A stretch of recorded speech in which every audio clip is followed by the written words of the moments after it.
तुकाराम मुंढेच्या विरोधात भाजप आमदार आक्रमक झालेत। भाजप आमदार कृष्णा खोपडेंकडून मुंढेच्या निलंबनाची मागणी करण्यात येते। नागपूरमध्ये तुकाराम मुंढेंकडून गैरप्रकार झाल्याचं त्यांनी म्हटलेलं आहे। तर तुकाराम मुंढेंच्या कार्यकाळात गैरप्रकार झाला। आमदार कृष्णा खोपडेंकडून मुंढेंवर गंभीर आरोप करण्यात आलेला आहे।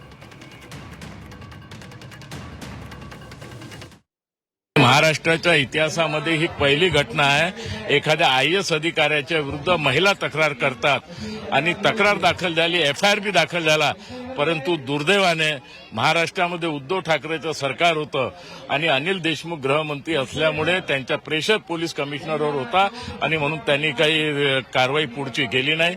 आम्ही माहिती आयोगाकडे गेलो, माहिती खंडपीठाकडे गेलो।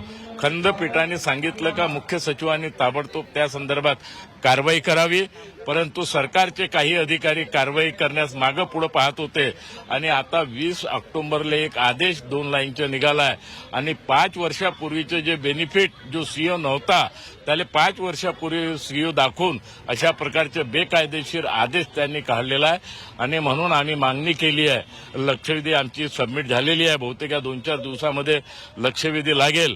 तुकाराम मुंढे यांना ताबडतोब या सगळ्या प्रकरणामध्ये सस्पेंड करावं, त्याला डिसमिस त्या ठिकाणी करावी।